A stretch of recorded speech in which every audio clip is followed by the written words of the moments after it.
The SUV market has exploded over the past 2 decades, and manufacturers have released everything from rugged off-roaders to luxury cruisers. However, not every SUV stands the test of time. Some have suffered from severe depreciation, reliability nightmares, or simply aged poorly in a competitive segment. While many of these vehicles looked appealing when new, today they have little resale value and can be more trouble than they are worth. If you are in the market for an SUV, these are 13 models you should avoid if you do not want to end up with a vehicle that is worth almost nothing and could drain your wallet. 1. Dodge Journey. When the Dodge Journey first hit the market, it seemed like a practical and affordable SUV with 3 rows of seating. Unfortunately, it quickly developed a reputation for poor build quality, outdated technology, and lackluster performance. Even in its later years, Dodge did little to update the Journey, leaving it far behind competitors in safety features and fuel efficiency. The base 4-cylinder engine was underpowered, and the ride quality felt cheap. As a result, resale value for the Journey has plummeted. Today, you can find them for unbelievably low prices on the used market, but the savings come at the expense of reliability and comfort. 2. Jeep Compass, first generation. The first generation Jeep Compass was marketed as an affordable entry into the Jeep brand, but it did not live up to the rugged image. It was criticized for its uninspiring design, noisy cabin, and poor interior materials. Early models also suffered from reliability issues, particularly with the CVT transmission. Off-road capability was limited, which was a disappointment for buyers expecting Jeep toughness. As newer, far superior compact SUVs entered the market, the Compass depreciated rapidly. Today, early Compass models are worth very little, and finding one in good condition can be a challenge. 3. Nissan Pathfinder 2020. The 4th generation Nissan Pathfinder moved away from its truck-based roots and adopted a softer, crossover-like platform. While this made it more comfortable on the road, it also stripped away much of its durability and towing capacity. The continuously variable transmission became a major source of complaints, with expensive repairs often required. Owners also reported problems with the air conditioning system and premature wear on suspension components. These issues, combined with heavy depreciation, have made Pathfinders from this era extremely cheap on the used market. However, the low purchase price is often outweighed by the cost of repairs. 4. Ford Explorer 2011-2019. The 5th generation Ford Explorer was a big seller when new, but it has not aged well. Many models are plagued by transmission failures, engine issues, and electrical problems. The 3.5-liter EcoBoost V6, while powerful, has been known to suffer from timing chain and water pump failures, both of which are costly to repair. Interior materials also show wear quickly, making older Explorers look tired inside. As a result, resale values have dropped sharply, and the used market is flooded with cheap examples that often come with a long list of mechanical needs. 5. Chevrolet Equinox 2010-2017. This generation of the Chevrolet Equinox looked good on paper, offering a choice of 4-cylinder or V6 power, decent space, and competitive pricing. However, the 2.4-liter engine became infamous for excessive oil consumption, often leading to engine failure if not addressed quickly. The V6 option was more reliable but far less fuel efficient. Interior quality was also unimpressive, and many features felt outdated compared to rivals. These factors have driven resale prices into the ground. While you can find them cheap, the risk of engine trouble is too great for most buyers. 6. Land Rover Freelander LR2. The Land Rover Freelander, later known as the LR2, was aimed at buyers wanting a premium compact SUV. Unfortunately,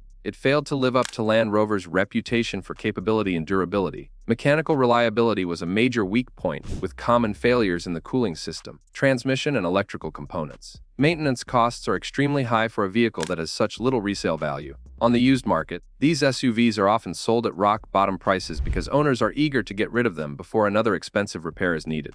7. Mitsubishi Outlander 2007-2013. The 2nd generation Mitsubishi Outlander was not a bad SUV when new, but it simply could not compete with class leaders. It had adequate space and a decent list of features, but the engines were noisy and underwhelming, and the interior materials felt cheap. Reliability was average at best, and resale values dropped quickly. The lack of brand recognition in the SUV segment, compared to Toyota or Honda, further hurt demand. Today, older Outlanders can be found for very little money, but they do not hold their value and are not considered a smart long-term purchase. 8. GMC Acadia 2007-2016. The first generation GMC Acadia was one of the early entrants into the 3-row crossover SUV segment. While it offered plenty of space and comfort, it also came with significant mechanical problems. Transmission failures, timing chain wear, and water pump issues were all common. Many owners experienced these problems well before the 150,000-mile mark, leading to expensive repairs. Combined with average fuel economy and rapid depreciation, the first generation Acadia has become one of the least desirable used SUVs in its Class 9.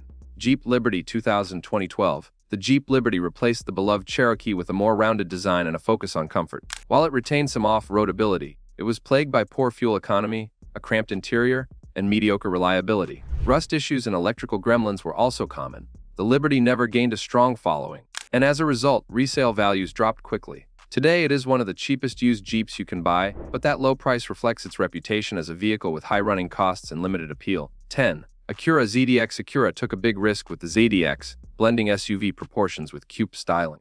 The result was a vehicle that confused buyers and failed to find a market. While it shared many mechanical parts with the more reliable MDX, the ZDX styling made it impractical, and visibility was poor. Sales were slow and depreciation was severe.